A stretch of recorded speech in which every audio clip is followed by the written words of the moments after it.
So here it is, the moment you've all been waiting for. From the original post that I put on Instagram and Twitter, I showed you this phone. I've gotten so many tweets. Lou, when are you gonna show us the Essential phone? It's an unusual design. It's a new look. It's a new company. It's got the heritage. This company here, it's got the backing of one of the original guys behind Android as an operating system, Andy Rubin. They've come together to create this device that's a clean new look, a new take on the Android flagship. So I'm incredibly excited to have partnered with TELUS to get my hands on this device early, and that is the carrier that you will be able to exclusively buy the Essential phone from if you are in Canada. So mine is the black variant. It will come in a few different colors. You can check those out on their website. And there will also be a kit version of this that will ship with a 360 camera, which clips onto the back of this device, similar to the Moto Mod effect. It happens to be the world's smallest 360 camera, and it just clips onto your phone, so you're ready to use that footage immediately. Ooh. Oh. That's a bit of an unboxing experience right there. It's all laid out. It's almost got an iconic appearance to it now with this cutout at the top for the front-facing camera. A USB Type-C cable, and this is a braided cable. A headphone adapter, USB Type-C to mini jack. Can you see the mini jack? A power brick also. I believe that's the most powerful brick I've ever seen with a smartphone, 27 watts. This is gonna be capable of giving 5 hours of juice to the device with a 5-minute charge. So that's pretty impressive. There it is. That's a nice phone. Whoa.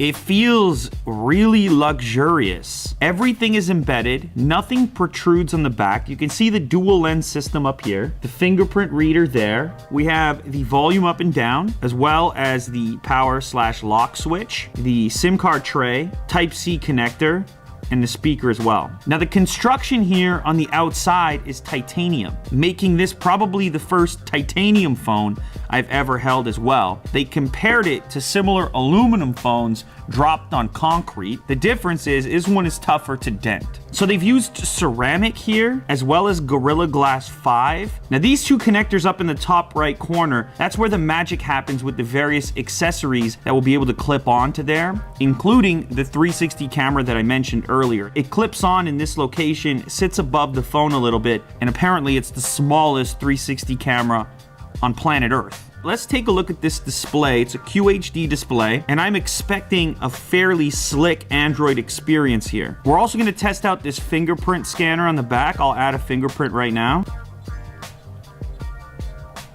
Ooh, that was fast. I didn't know how much I was gonna like this cutout at the top. Obviously, like I said, that's kind of the standout way to distinguish this phone. It's got this incredible screen to body ratio. So check this out. I'll show you the speed of the fingerprint.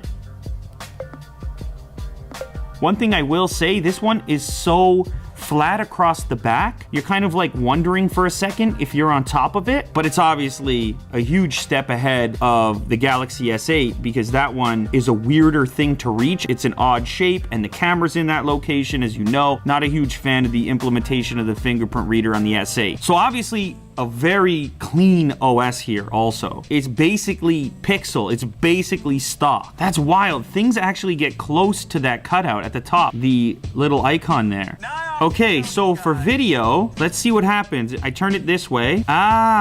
So that's how they get around the cutout issue, is you actually get a bit more bezel here to grab onto. So it kind of moves it in a little bit. So I suppose that could have been a concern for people, is like if that would influence your video viewing experience, but all they do is shift the video this way a little bit and then match it up on the other side. So you have a similar bezel there that you can grab. Now, when it comes to these extreme screen to body ratios, you've seen what Samsung has done with the S8 and the unusual aspect ratio. And then of course, it doesn't necessarily match up with the video aspect ratio. We're seeing some interesting implementations of how to consume media on these devices with these incredible screen to body ratios. I have to say, this might be my favorite haptic feedback I've ever had on a device. So here's what I was talking about regarding the drop test. The reason that titanium was used. They outline it a little bit more on their website, but there's an image here, which Jack can see there now, where they tested this device against some of the competitors with aluminum shells. Apparently, the titanium on the Essential fared better, dropping onto concrete. I suppose that's good. I mean, after all, I know so many people that drop their phones. Having a material like titanium is probably a good thing. Now, another thing that I haven't mentioned, but it's standing out to me right now, is the fact that this device has absolutely no branding on it. Did you notice that? Look at this thing. There's not a single logo on there, which is a very unusual. I don't know. It's never happened before. What am I talking about? I've never held a phone on this channel without a logo somewhere on it or some kind of writing. How did they manage that? Like, you don't even have the government, you know, the serial number, the FCC. There's nothing. It's nowhere on there. This idea of not having to advertise the brand of the device that you're using. If you're somebody who's into the most simple designs possible, then, I mean, you would probably never choose to have text or branding on your device.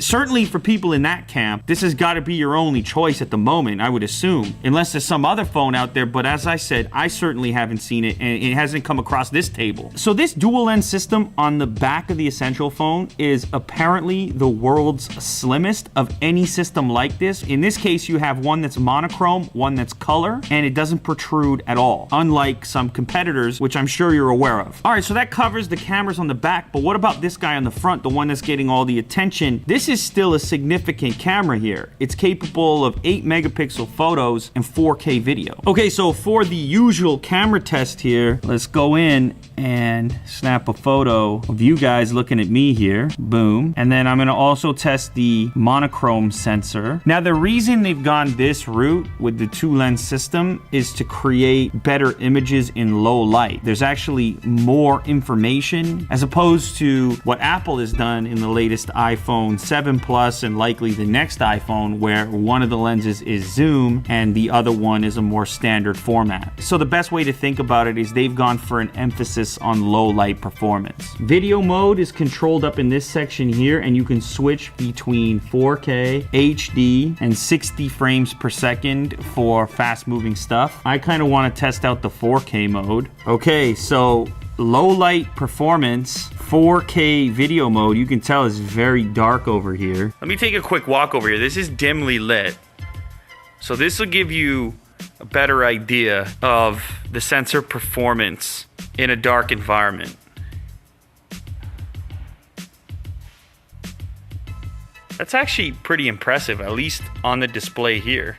As you can see, there's no lights on. So a little bit more on the specs just to cover everything off. It is a 5.7-inch display at 2560 by 1312. Those two cameras on the back that I showed you earlier, they're 13 megapixels each, with one being the black and white sensor. It's got a Qualcomm Snapdragon 835 processor, 4 gigs of RAM, and it comes with 128 gigabytes of internal storage. The lens on the back is f1.85, and the one on the front is f2.2. It's also got Bluetooth 5.0, and the battery is 3040 milliamp hours. Now, software, I know a lot of people were wondering when this phone was announced, what software is it going to ship with? I obviously can't speak to that since this is not available retail yet, but the version that mine has on it is 7.1.1. And in terms of the actual Android experience, it's pretty much stock. It apparently mattered to Andy Rubin a great deal that there wouldn't be any bloatware on the phone. So as you can see, it's basically a stock experience. Swipe to the left and you see Google Now. It's all very familiar and comforting, to be honest, to not see any weirdness going on. I think that aspect of the interface is going to be one of the major selling features of this particular device.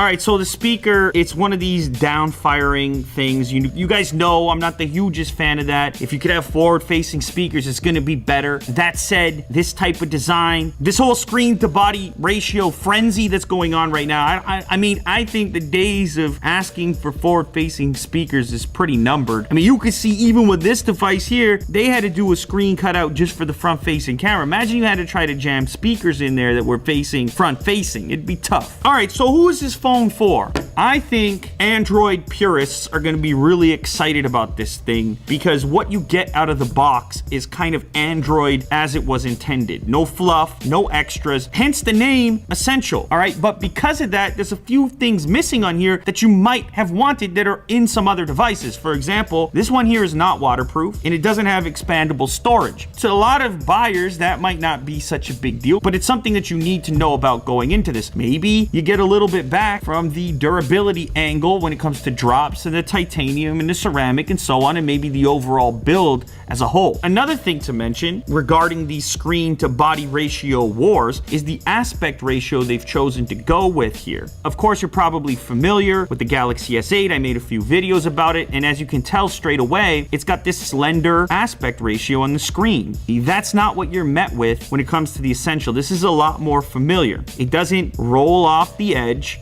and certainly when you're watching video, it matches more closely to the aspect ratio you're used to with multimedia. And one thing more to mention about the expandable storage, at least with the Essential phone, you're coming out of the gate with 128 gigabytes. So it's not like they're giving you low storage and then you can't expand it. It's already pretty substantial to begin with. Is that a silver lining? It's a bit of a silver lining. So obviously this is a brand new device. In fact, it's not even at retail yet, and it does pack a Snapdragon 835. So it only makes sense to run a couple network speed tests. I want to see what it's pulling from the cell tower, but before I do that, I'll also check it on Wi-Fi. We'll do a quick test here.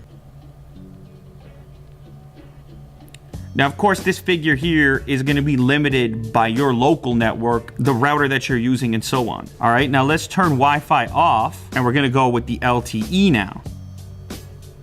Okay. Get after it.